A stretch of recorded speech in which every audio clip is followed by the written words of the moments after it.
নমস্কার। আজকের আলোচনা পশ্চিমবঙ্গ বিজেপির সাম্প্রতিক একটা ঘটনা নিয়ে। ৩রা জুলাই ২০২৫ মানে গত পরশু কলকাতার সায়েন্স সিটি অডিটোরিয়ামে একটা বেশ গুরুত্বপূর্ণ আয়োজন ছিল। হ্যাঁ, ঠিক। পশ্চিমবঙ্গ বিজেপির নতুন রাজ্য সভাপতির নির্বাচন আর সংবর্ধনা। একদম।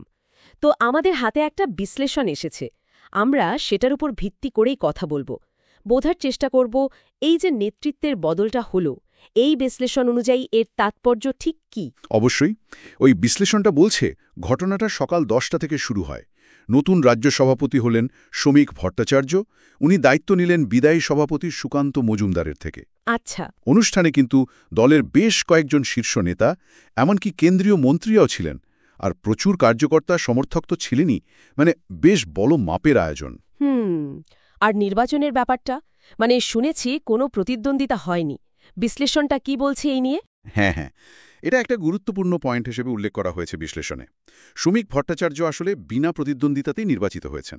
ও, তো বিশ্লেষণটা এটাকে দেখছে দলের মধ্যে একটা ঐক্যের সংকেত হিসেবে, বা বলা যেতে পারে নেতৃত্বের প্রতি একটা সামগ্রিক আস্থা, কোনো চ্যালেঞ্জ না থাকাটা দলের ভেতরের বোঝাপড়াটাকেই তুলে ধরছে। অন্তত রিপোর্টটা সেভাবেই দেখছে। আচ্ছা, তার মানে বেশ মসৃণভাবেই ক্ষমতা হস্তান্তর হলো। অনুষ্ঠানের আর কি বৈশিষ্ট্য উঠে এসেছে বিশ্লেষণে? ধরুন ভাষণ, নতুন সভাপতির বার্তা। হ্যাঁ, ভাষণের কথা উল্লেখ আছে। বিদায়ী সভাপতি সুকান্ত মজুমদার, উনি শ্রমিক ভট্টাচার্যের প্রশংসা করেছেন। বলেছেন তার নিষ্ঠা আছে, আর আশা প্রকাশ করেছেন যে দল নতুন উচ্চতায় যাবে। বেশ ইতিবাচক একটা সুর ছিল। এটা তো স্বাভাবিক। আর নতুন সভাপতি শ্রমিক ভট্টাচার্য কি বলবেন? তার ভবিষ্যৎ পরিকল্পনা নিয়ে কিছু ধারণা পাওয়া গেল?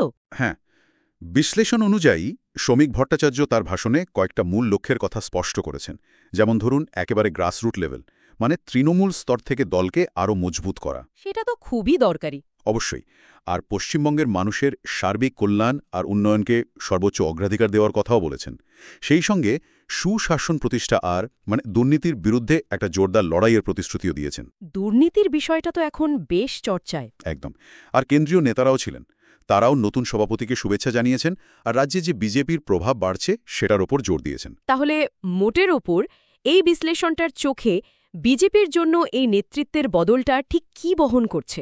এটা কি নিছকই একটা রুটিন পরিবর্তন, নাকি এর পেছনে কোনো গভীর কৌশলগত চিন্তাভাবনা রয়েছে? না, বিশ্লেষণটা এটাকে একেবারেই রুটিন হিসেবে দেখছে না, বরং এটাকে একটা বেশ সুচিন্তিত কৌশলগত পদক্ষেপ হিসেবেই তুলে ধরা হচ্ছে। আচ্ছা, কিরকম?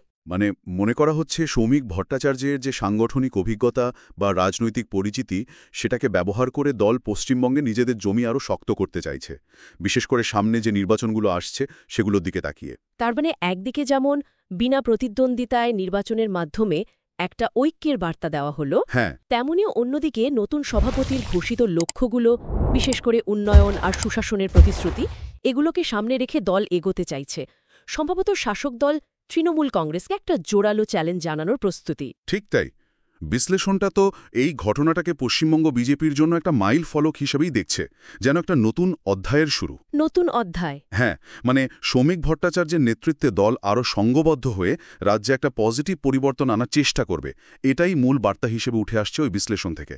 বেশ, তাহলে এই বিশ্লেষণ অনুযায়ী সায়েন্স সিটির ওই ঘটনাটা শুধু একটা নতুন সভাপতি নির্বাচন নয়, বরং এটা পশ্চিমবঙ্গ বিজেপির ভবিষ্যৎ পথ চলার একটা গুরুত্বপূর্ণ ইঙ্গিত দিচ্ছে। হ্যাঁ, বিশ্লেষণটা বিষয়টাকে সেভাবেই রাখছে, একটা উজ্জ্বল ভবিষ্যতের দিকে যাত্রা, যেখানে ফোকাস থাকবে উন্নয়ন আর সুশাসনের ওপর। তবে আসল কথাটা হলো, এই যে লক্ষ্যগুলো ঘোষণা করা হলো বা নতুন নেতৃত্বের যে কৌশল, সেটা পশ্চিমবঙ্গের এই জটিল রাজনৈতিক পরিস্থিতিতে বাস্তবে কতটা কার্যকর হবে বা কতটা প্রভাব ফেলবে, সেটাই এখন দেখার। পথটা তো সহজ নয়। অবশ্যই, সেটাই দেখার। ধন্যবাদ আপনাকে এই বিশ্লেষণের উপর আলোকপাত করার জন্য। ধন্যবাদ।